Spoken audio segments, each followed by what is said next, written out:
Саламатсыздарбы? Куш убак күнүңүздөр менен.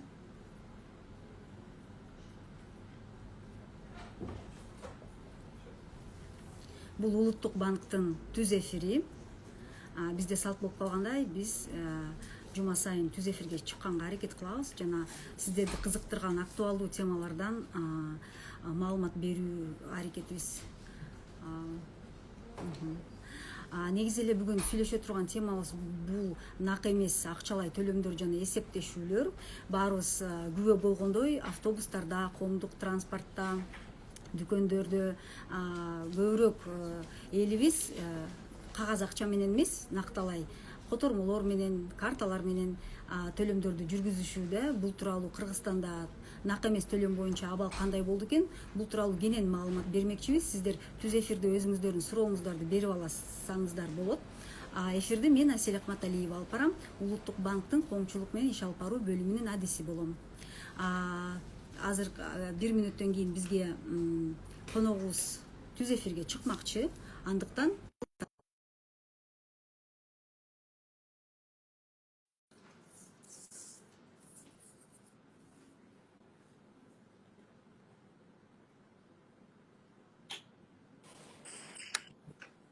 саламатсызбы?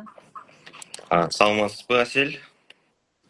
Урматтуу көрүүчүлөр, анда биз түз эфирибизди баштайбыз. Биздин түз байланышка чыккан коногубузду тааныштырып өтсөм, бул Улуттук банктын төлөм системаларынын методологиясы бөлүмүнүн башкы адиси Адилет Сыргатаев. Дагы бир жолу саламатсызбы, Адилет мырза? Эфирибизге кош келиптирсиз. Саламатсызбы.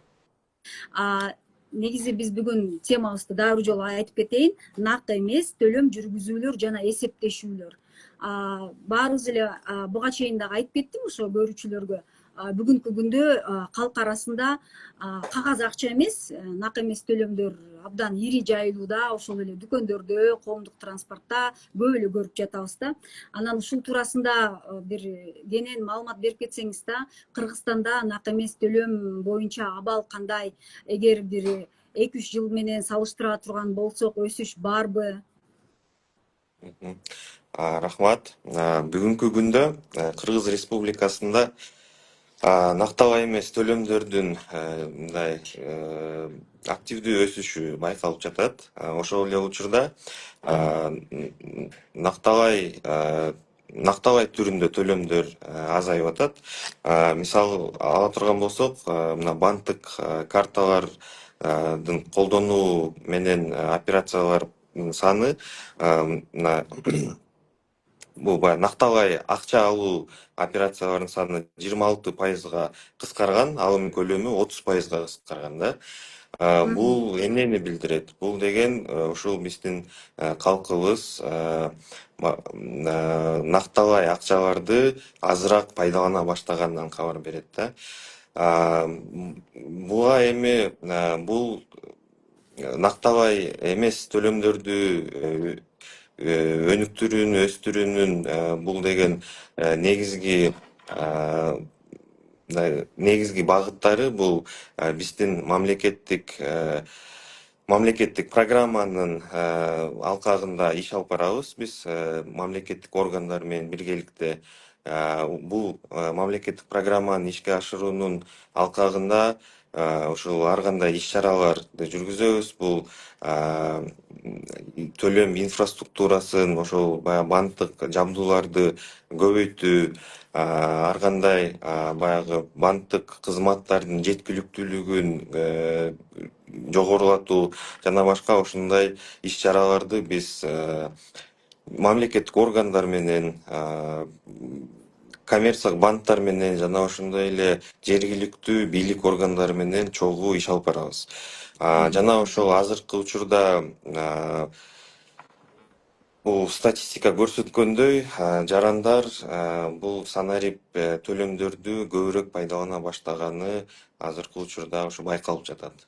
Демек жылдан жылга нак эмес акчаны төлөмдү эсептешүүлөрдү колдонгондордун саны өсүп жатат деп айтса болот, ооба, бул жарандарыбыз ушул чоңунан кичинекейинен чоңуна чейин жада калса, ушул биздин улаган адамдар дагы буга акырындык менен көнүп, бүгүнкү күндө биз ушундай жакшы мындай көрүнүштөрдү байкап атабыз. Мгм. Айтып кетсеңиз, мамлекет демекчи, ушул мамлекет нак эмес төлөмдү өнүктүрүүгө кандай түрткү болууда жана ошол кандай чаралар эмтен натыйжаларды берүүдө? Ооба, мен жогоруда айтып кеткендей эле, ушул негизги иш аракеттер бул мамлекеттик бизде программанын негизинде аткарылат. Жана ошол бул иш-чаралардын мен мындай эң маанилүүлөрүнө токтоло кетсем, бул Мгм. биринчиден ушул өткөн жылдын аягында Улуттук банктын ушул мобилдик тиркемелерди колдонуу менен комиссияларды жокко чыгарган М. чечими болду. Мына бул ушул бүгүнкү күндө жакшы натыйжаларды берди десем болот. Жана ошондой эле бул биздин өлкөнүн аймагында QR коддорду колдонуу менен болгон мына төлөмдөрдү өнүктүрүү боюнча иш аракеттер жасалып жатат. Бүгүнкү күндө ошол өлкөнүн боюнча 75 000ден ашык соода түйүндөрүндө QR коддор орнотулган. Мгм. Бул да өзүнүн жакшы оң жыйынтыктарын берүүдө. Жана ошондой эле баягы накталай эмес төлөмдөргө баягы түрткү боло турган дагы бир катар чечимдер болду. Бул министрлер кабинетинин тарабынан айта кетсем, бул кыймылсыз мүлк менен болгон баягы бүтүмдөр боюнча эсептешүүлөр жүргөндө, мисалы, эгер келишимдин келишимге катышкан тараптар накталай эмес түрдө болсо, анда бул жерде мамлекеттик алым, госпошлина деп коет эмес беле, Мгм. ошонун өлчөмү 10 эсе азыраак төлөйт да. Бул Бул дагы да таасир болсо, берет экен. бул дагы ошо бир түрткү бере турган бир факторлордун бири болду. Жана ошондой эле бул иш-чаралардын алкагында банктык жабдууларды дагы могу айрыкча региондордо көбөйтүп жатышат, көбөйтүп жатат сектор. Коммерциялык банктар ага дагы неме болуп, төлөм уюмдары дагы ошол эле учурда ошо пост терминалдарды, QR коддорду орнотуп, бизде ушу эл үчүн банктык кызматтардын жеткиликтүүлүгүн жогорултуп жатышат. Мгм. Жакшы маалыматтарды айтып жатасыз. Жана ушундай дагы бир суроода, нак эмес төлөм жүргүзүүдө ушу эң эле калк арасында ири жайылган түрлөрү кайсы? Бүгүнкү күндө ушул эң калк арасында эң кеңири колдонулган бул төлөм инструменттери бул эми албетте баарыбыз билгендей төлөм карталары. Бул эми Төлөм классикалык, бул эми баягы адаттагы инструмент болуп калды. Анан акыркы бир эки үч жылда биздин жакшы мындай активдүү өнүгүп келаткан бул QR код жана ошондой эле электрондук акчалар. Мына ушул үч инструмент бүгүнкү күндө эл арасында мындай активдүү колдонуп келатат да.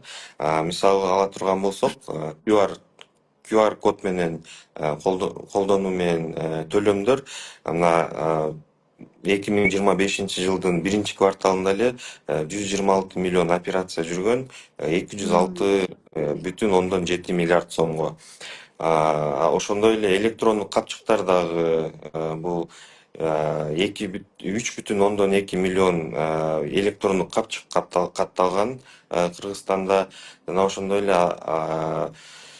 акча которуу боюнча 9,6 миллион операция жүргөн, 16,6 миллиард сомго. Ал эми товарларга жана кызмат көрсөтүүлөргө төлөмдөр 19,7 миллион операция жүргөн, 23,5 миллиард сомго. Мына бул көрсөткүчтөр өткөн жылга салыштырмалуу 2 эсе өскөн. Мына ушу белгилей кетчү нерсе ушул. Мгм. Эми Бишкекте биз баардыгыбыз эле көрүп атабыз, бияка маалымат да жакшы жетет, биринчи технологиялар да Бишкекте жайылат. Өлкө боюнча ушул нак эмес төлөм боюнча абал кандай? Канчалык деңгээлде жайылган биздин аймактарда? Албетте сиз туура айттыңыз. Биз бул маселе боюнча чындыгында жакшы мындай активдүү иш алып барабыз. Айрыкча ушул айыл аймактарда өнүктүрүү боюнча. Мына бүгүнкү күндө ушу айрыкча өзүңүз билесиз, эң негизги көйгөй бул банттык жабдуулардын жетишсиздиги болот ушул алыскы аймактарда. Бүгүнкү күндө мына өлкөнүн аймагы боюнча 2560 банкомат орнотулган, 44,317 пост терминал. Бул деген 22%га 2025 жылдын башынан бери 22%га өскөн. Жана ошондой эле 19,638 төлөм терминалы орнотулган. QR коддор болсо бул бир кварталда эле 12,9 миңге көбөйдү. Ошондой эле бул баягы бизде өтө алыскы аймактарда баягы банкоматтарды мындай жеткирүү мүмкүн эмес болгон аймактар дагы бар да. Бизде бийик тоолуу, калкы аябай аз аймактарда бар. Аларды дагы биз мындай аларга дагы көңүл бурулган. Бул баягы Кыргыз почтасында Кыргыз почтасы мамлекеттик ишканасы менен ошо биздин коммерциялык банктар өз ара келишим түзүп, ушул банктык карталарды колдонуу менен нактабай акча алуу мүмкүнчүлүгү түзүлгөн. 1500дөн ашык өлкөнүн айылдарында 1500дөн ашык айылдар ушул Кыргыз почтасынан нактабай акча ала алышат. Нактабай Жана жана ошондо нактабай эмес, ооба, нактабай эмес эми бул картада болот. Ал эми нактабай мисалы Почтанын көбүнчө өзүнө. ооба, айыл жергесинде өзүңүздөр билесиз, мындай нактабай акчага деле муктаждык болуп калат. Жана Ошого ошол байланыштуу. ошол муктаждыктарды мындай камсыз кылуу үчүн биз ошондой долбоорлор ишке ашырылган. Демек, 2025 жылдын биринчи кварталында эле ушунчалык өсүп аткан болсо, демек эл арасында нак эмес төлөмгө болгон суроо талап чоң эле экен, айтып кетсеңиз эми, эгер бул ыңгайлуу болбосо мынчалык суроо талап өсмөк эмес болуш керек да. Ушу нак эмес төлөмдөрдүн артыкчылыктарына токтолуп кетсеңиз. Туура, бул нактабай эмес төлөмдөр негизи бул ыңгайлуу жана тез болот, жана ошондой эле мындай коопсуз болот. Баягы акчаңды уурдап кетет деп камсанабайт жарандар. Анан бирок ушул убакка чейин мындай кандайдыр бир жарандарда мындай психологиялык мындай бир барьерлер болуп келген ушул нактабай эмес төлөмгө өтүү. Бул көбүнчө баягы комиссия алып коет деген сыяктуу коркунучтар болчу. Мына ушул коркунучтарды жоюу максатында биз жогоруда белгилеп кеткендей, комиссияларды жоюу боюнча Улуттук банк чечим кабыл алган.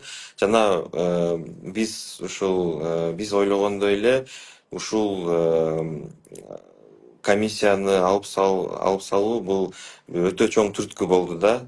Мурдагы ушул нактабай эмес төлөмдөргө өтпөй жүргөн жарандар ушу өтүп, аны мындай пайдаланып, көнүп ошого баштады да.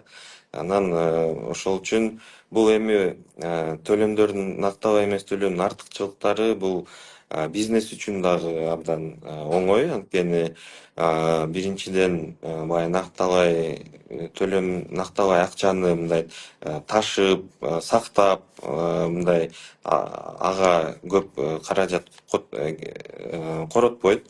Жана ошондой эле мындай соода жүргүзгөндө деле өтө тез, баттан жана баягы кайтарма акча, сдачи деп коет го, ошону дагы мындай издештин кереги жок. Мисалы майда бизнес, чакан бизнескечи.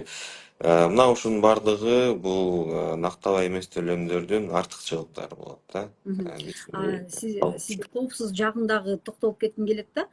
Буга чейин дагы менин бир таанышым бир товар сатып алып 10.000 сомго, алдын ала 10.000 сом берген, бирок ал товар келбегендиктен кайра акчасын бербей койгон. Бирок ал ички иштер министрлигине кайрылганда ал нак эмес которгон үчүн аны бат эле ошол кишини таап, бат эле алып алды да. Демек бул коопсуз жагынан дагы абдан пайдалуу экен да. Ооба, бул нактабай эмес төлөмдүн дагы бир артыкчылыгы болуп, бул ушул ар бир транзакциянын сакталып, жазылып калышында болот. Эгерде ошол таанышыңыз, мисалы ошол биздин жаран кандайдыр бир чыгымдарга жолугуп, же болбосо эми кандай бир кокустук болуп калышы мүмкүн, ар кандай болуп калышы мүмкүн. Эгерде нактабай түрдө бере турган болсо, аны далилдөө өтө кыйынга турат. Ал эми нактабай эмес төлөм кыла турган болсо, аны банк аркылуу же болбосо ошол адамдын мобилдик тиркемеси аркылуу бат эле кайсыл секундасына чейин бул качан болгон, кайсыл суммага болгон, ошонун баардыгын тактап алса болот.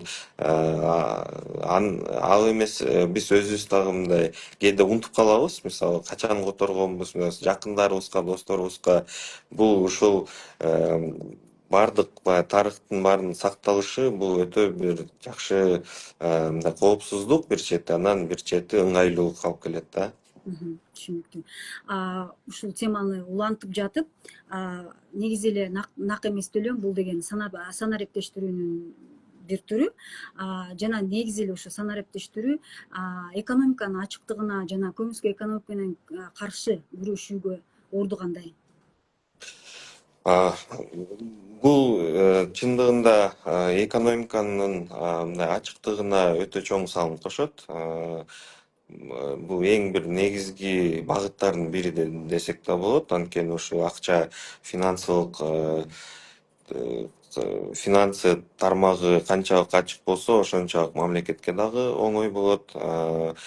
Бул эмнеге оңой? Анткени бул ар бир транзакция, мен өйдө да айтып өткөндөй эле, бул катталат жана сакталат. Анан мындай учурда баягы ар кандай тобокелдиктер азаят. Бул коррупция, ошондой эле ар кандай алдамчылык аракеттердин мындай тобокелдиги азаят да. Анан ошондой эле бул биздин баягы мамлекетке мындай көзөмөлдүү жана ошо анализди мындай жакшыраак, сапаттуураак аткарганга дагы жол ачып берет да. Анткени эгерде нактабай төлөмдө мисалы эки жаран бири-бирине мындай аласа бересе кылганда, бул эч кай жакта катталбайт. Жана ошондой эле бул мамлекет дагы андан кабары жок. Демек мындай бул жерде баягындай бир анализ да кыла калат да мамлекет. Нактабай эмес төлөмдөргө өткөндө мамлекет анализдеп, мындай тийиштүү органдар мисалы анализ жүргүзүп, анан бул жерде баягы кандайдыр бир мамлекет тарабынан чечимдер дагы туурараак болот да. Биз коопсуздук жагына токтолуп кетти элек. Суроо бар экен да биздин колдонуучудан. Самат Талайбек уулу дейт: историяны тазаласа болобу? Мисалы биз айтып кетпедикпи, канча которгон, каяка которгон, бул такы бул баардыгы эске алынып турат депчи, калып калат деп. Бул историяны тазаласа болобу? Эми бул история этот Деп коелу кыргызча. Да, ооба, бул төлөмдөрдүн тарыхын эми бул ар бир сиз мисалы кайсыл мобилдик тиркеме колдоносуз, кайсыл банк тарабынан кайсыл банктын кардары болсо сиз ошол банктан такташыңыз керек. Бирок дал ошол төлөмдөрдү өчүрүү боюнча мындай өчүрсө болбойт деген мындай мындай тыюу салуулар жок да. Бирок чын айтканда анын өчүрүү зарылдыгы эмнеде экенин мен түшүнбөй турам. Балким бул суроону такташ керек окшойт.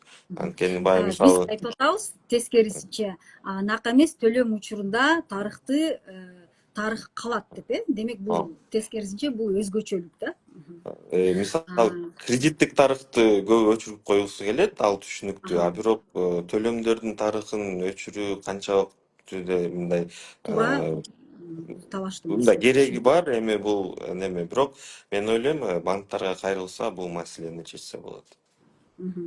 Жана жетинчи акыркы суроо сизге ушу жакынкы жылдарга карата нак эмес төлөм боюнча болжолдоолор кандай жана аны эмне менен негиздейсиз, эмне үчүн?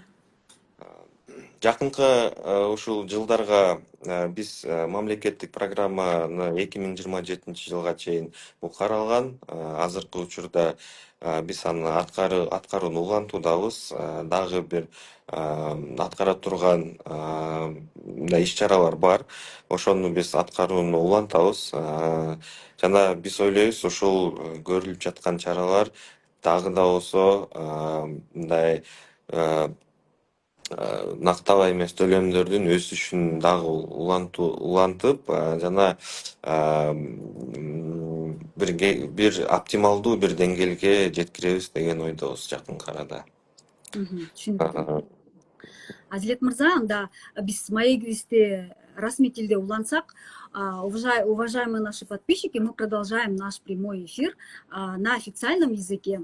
Это прямой эфир Нацбанка, и тема звучит так: о развитии безналичных платежей и расчетов в Кыргызстане. И наш гость Адилет Сыргатаев, главный специалист отдела методологии платежных систем Национального банка.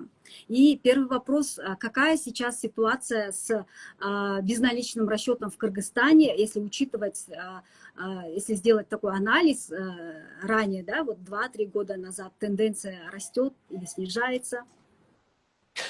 Спасибо. В настоящее время в Кыргызской Республике наблюдается заметный устойчивый рост в развитии безналичных платежей.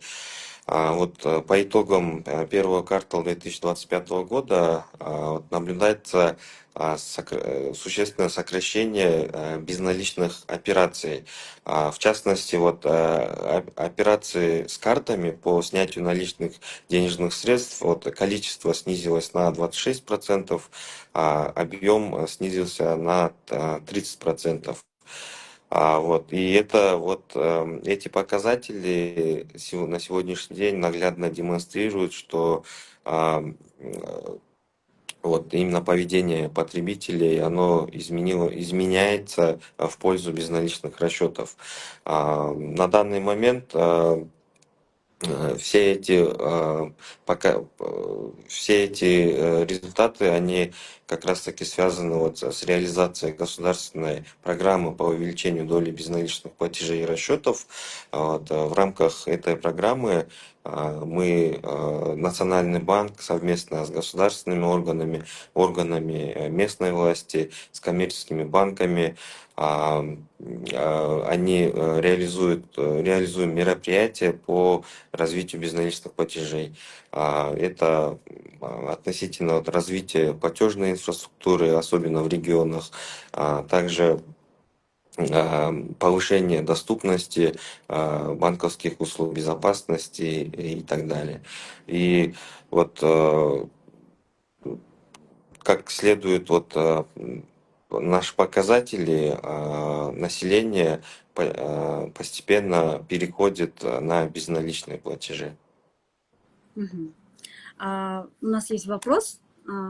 Мадьяров: когда будет криптосом? Будет ли криптосом применяться только для выплат госнужд или же для всех граждан? Ну, Данный вопрос, к сожалению, к сегодняшней тематике, наверное, не относится. К Мгм. сожалению, Мгм. на этот вопрос в рамках сегодняшнего эфира, наверное, не представляется Да, возможным тем более ответить. этим занимается у нас другой отдел. Мы говорим на тему о развитии безналичных платежей и расчетов. Если продолжать тему, как государство стимулирует безналичный расчет в стране, и есть ли уже первые результаты предпринятых мер? А, да, как я отметил выше, в настоящее время у нас вот реализуется государственная программа по увеличению доли безналичных платежей. И в рамках вот этой госпрограммы мы разрабатываются разные меры, да, в том числе вот по повышению доступности банковских услуг. В конце 2024 года Национальным банком было принято решение об отмене комиссии за денежные переводы с использованием мобильного приложения. Это стало достаточно существенным таким толчком для развития безналичных платежей. Кроме того, в настоящее время активно поддерживается рост платежей с использованием QR-кода.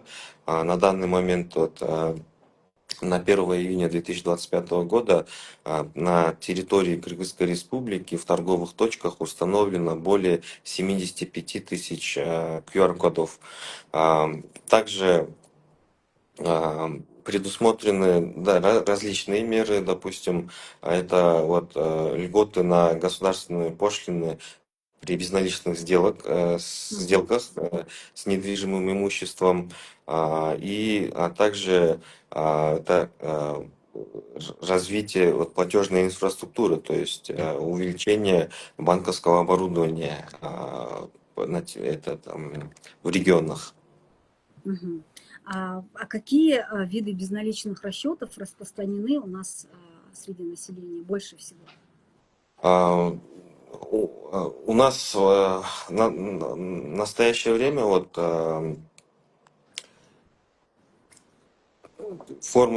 у нас самые популярные формы безналичных расчетов, это я могу отметить три вида инструментов. Это банковская платежная карта, это уже классический инструмент, всем нам хорошо знакомый.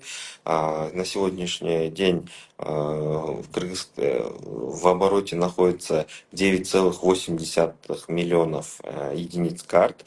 Среди них 38% это карты национальной платежной системы Илькарт. Следующим инструментом является это QR-платежи. QR-платежи Мгм. также активно развиваются. На сегодняшний день у нас 126 миллионов операций. Мгм. За первый квартал 2025 года на 206,7 миллиардов сомов. И также у нас активно используются и электронные кошельки.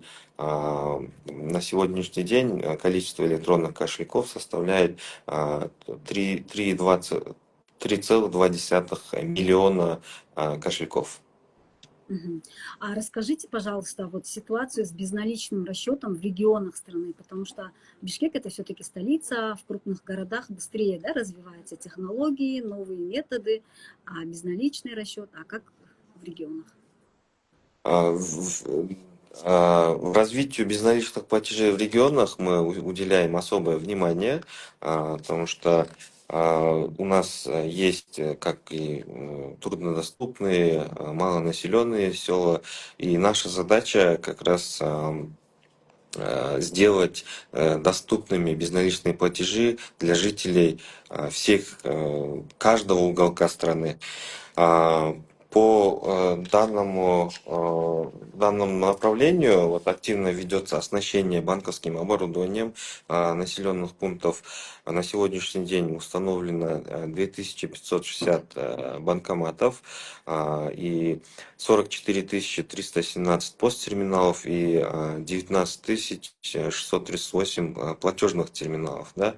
И в то же время также по республике устанавливаются QR-коды в торговых точках. И вот, как я отметил, у нас есть различные труднодоступные населенные пункты для того, чтобы именно реализовать возможность для населения этих пунктов а, именно обеспечить доступ к наличным денежным средствам и к использованию карт. Был реализован проект коммерческих банков совместно с Кыргызпочта АСЭ. И благодаря этому на сегодняшний день вот, более 1500 населенных пунктов, то есть сел в основном, они имеют возможность именно с помощью банковской карты получать денежные средства, либо оплачивать услуги различные в почтовых отделениях. Мгм. А, Наверное, если бы спроса не, это было бы, если безналичный расчет не был бы так удобен, наверное, не было бы так популярен, да, среди народа. Вот все-таки перечислите основные преимущества безналичного расчета. а, Так, преимущество безналичных расчетов в основном оно выражается вот в удобстве для пользователей и скорости. То есть при безналичном расчете не надо иметь там такой толстый кошелек, возить с собой наличность, бояться за его то, что украдут и так далее, да, это удобно, а также быстро. Сегодня любой перевод родным и близким, либо оплата в торговых точках, она занимает буквально несколько секунд. Вот. Ну и, как я отметил, это бесплатность для граждан. А, На данный момент у нас отменены комиссии за переводы, то есть неважно, какой клиент какого банка ваш получатель или, ну, скажем, близкий человек, вы просто переводите, и это для вас как бы не влечет никаких комиссий. Ну, также и безналичные платежи, они удобны для бизнеса, особенно вот мелкого, да, малого бизнеса, потому что а, сейчас вот они, ну, не надо им расходовать большие средства на хранение, перевозку этих Мгм. наличных денежных средств, Даже да. распечатку, да? Да, Да. да, и это на самом деле удобно, ну и, конечно же, это прозрачность для тоже государства, это тоже Мгм. один из важных Да, моментов. давайте на этом остановимся подробнее.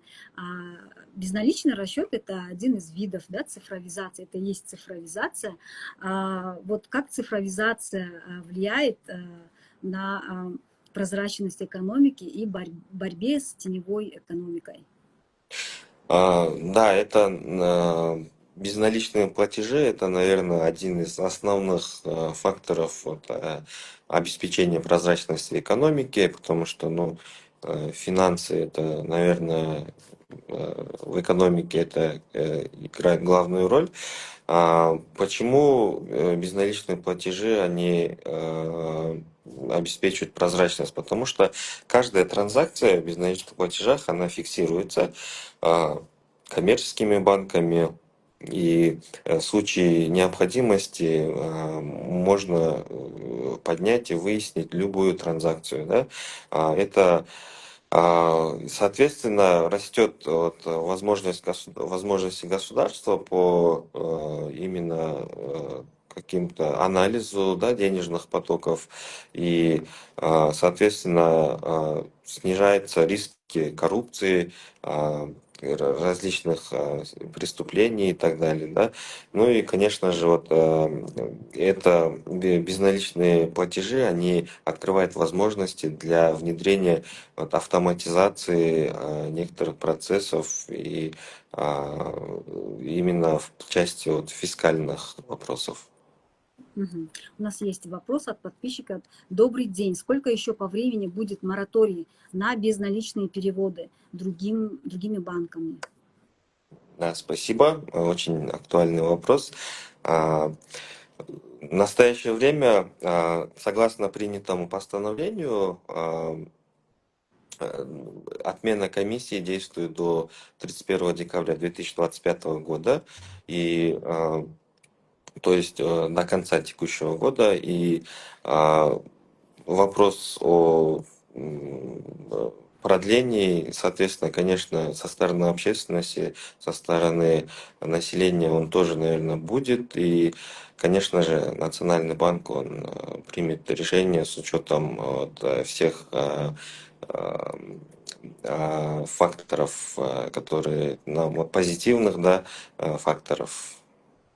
Мгм. Но пока еще решение не принято, да, Да, чтобы это... да, это пока постановление, оно действует, будет действовать Мгм. до конца года, и ближе к концу этого срока, наверное, Национальный банк будет принимать решение.